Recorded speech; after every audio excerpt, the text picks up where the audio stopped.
కూటమిని బ్లేమ్ చేయాలని ట్రై చేయడం, ఇలాంటి ఎన్నో అంశాలు స్టేట్ లో జరుగుతూ ఉన్నాయి. కాబట్టి ఇవి ఆయన దృష్టిలో పెట్టుకుని ఇలా మనకు మనమే ఏదో ఒక నెగిటివ్ క్రియేట్ చేసుకుంటున్నాం కాబట్టి మన వర్గం నుంచి ముఖ్యమంత్రి అయ్యేటువంటి అవకాశాలు తక్కువ ఉన్నాయి అన్న ఉద్దేశంతో మాట్లాడుండొచ్చు సార్ పెద్ద ఆయన ఇంటెన్షన్ ఇది అయి ఉండొచ్చు.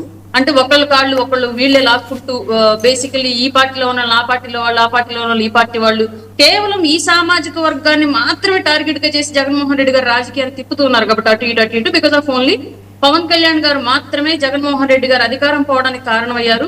ఇన్ కేస్ భవిష్యత్తులో ఇంకెప్పటికీ అధికారం రాకపోవడానికి కూడా ఆయనే కారణం అవుతారు. కాబట్టి టార్గెట్ ఆయన్నే చేయాలి. ఆయన టార్గెట్ చేయాలి అంటే డైరెక్ట్ గా పొలిటికల్ గా చేయడం అవ్వదు. కాబట్టి ఈయనకున్నటువంటి రాజకీయ చరిత్ర దృష్ట్యా, ఈయన చేసినటువంటి 5 ఏళ్ల పరిపాలన దృష్ట్యా పవన్ కళ్యాణ్ గారిని డైరెక్ట్ గా టార్గెట్ చేయలేరు. కాబట్టి కులాన్ని ముందు పెట్టి టార్గెట్ చేపిస్తూ ఉన్నారు. సో అటు చూసి ఇటు చూసి ఎటు చూసినా సరే ఆ సామాజిక వర్గం రాజకీయంగా పతనం దిశగా ఇబ్బంది పడుతోంది. కాబట్టి ఇట్లాంటి అన్ని సంఘటనల మూలంగా ఆయన ఆ ఉద్దేశంతో అని ఉండొచ్చు సార్. ఇట్లా జరుగుతూ ఉంటే ఇంకా కాపు ముఖ్యమంత్రి అవ్వడం కష్టం అన్న ఉద్దేశం ఆయన అయి ఉండొచ్చు. ఓకే, అరుణ గారు, ఏంటి తమ్మినేని సీతారాం గారిది చూశారు కదా, తెల్లవారుజామున ఆయన ఎక్కడికో మిస్ అయ్యారట, పరారీలో ఉన్నారట, కుటుంబ సమేతంగా ఏదో కబ్జాలు ఇవి అవి జరుగుతున్నాయట, కక్షపూరితంగా కూటమి చేస్తుందని చెప్పి వాళ్ళు అంటారు. సార్ ఇక్కడ కక్షపూరితంగా అనే కన్నా కూడా అధికారం ఎవరి చేతిలో ఉంటే వాళ్ళు ఇష్టారాజ్యంగా చేయడం అనేది చాలా సంవత్సరాలుగా చూస్తూనే ఉన్నాము. వేల కోట్ల ఆస్తులు అధికారంలోకి రాకముందు వాళ్ళ అఫిడవిట్ లో పొందుపరిచేటువంటి ఆస్తుల వివరాలు, ఒకసారి అధికారం చేపట్టిన తర్వాత వాళ్ళు అనుభవించేటువంటి లగ్జరీలు, వాళ్ళు కూడగట్టుకున్నటువంటి ఆస్తుల వివరాలు అన్ని కూడా నంబర్ ఆఫ్ డిజిట్స్ ఎగబాకేటువంటి సిచ్యువేషన్ ని చూస్తానే ఉన్నాం. కాబట్టి తమ్మినేని సీతారామ గారి విషయంలో జరిగింది కూడా మేబీ అది చట్టపరంగా ఇంకా రూఢి అయిందా లేదా అనేది తెలియదు. ఇప్పటికైతే అభియోగం అయితే మోపారు కాబట్టి ఖచ్చితంగా దానికి ఆయన ఆన్సర్ చేసుకుని ఉంటే బాగుండేది. బట్ పారిపోవడం అనేది నిజంగానే చాలా మందికి అనుమానాలకు తాగిస్తూ ఉంది.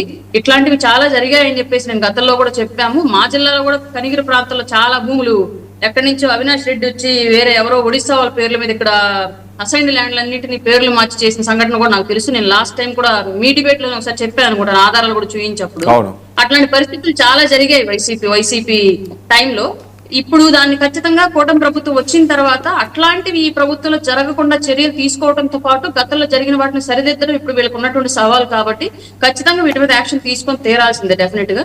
అసలు ఒక డెత్ సర్టిఫికేట్ మనిషి బతికడం వల్ల డెత్ సర్టిఫికేట్ ఇచ్చారంటే మామూలు విషయం కాదు సార్. ఎందుకంటే నేను ఇప్పుడు మా మామయ్య చనిపోతే, మా పెళ్లి కాకముందు ఎప్పుడో చనిపోతే, ఇవాళ మాది అసైన్డ్ ల్యాండ్ రిజిస్ట్రేషన్ కోసం మా మామయ్య డెత్ సర్టిఫికేట్ తెమ్మంటే నేను దాదాపు నెల రోజుల నుంచి ఎంఆర్ఓ ఆఫీస్ చుట్టూ తిరుగుతున్నాను. అప్పట్లో రిజిస్టర్ అవ్వలేదు కాబట్టి ఇప్పుడు మా మామయ్య డెత్ సర్టిఫికేట్ తీసుకోవడానికి నేను నెల రోజుల నుంచి ఎంఆర్ఓ ఆఫీస్ చుట్టూ తిరుగుతున్నాను. ఇంకా వాళ్ళు ఏదో చాలా ప్రాసెస్ పెట్టారు, ఆ ప్రాసెస్ అంతా చేయించుకుంటానే ఉన్నాను ఇప్పటికీ. కాదు, మీరు ఇంకా ఎమ్మెల్యే, మంత్రి, స్పీకర్ అవ్వలేదు కదా, అయితే ఈజీగా వస్తుంది. అదే అండి నేను చెప్తుంది. డబ్బులుంటే ఏదైనా ఈజీ, చచ్చిపోయిన వాళ్ళు బతికున్న వాళ్ళు కూడా చచ్చిపోయినట్టుగా సృష్టిస్తారు డబ్బులుంటే అని చెప్పడానికే ఇదంతా చెప్పాను నేను.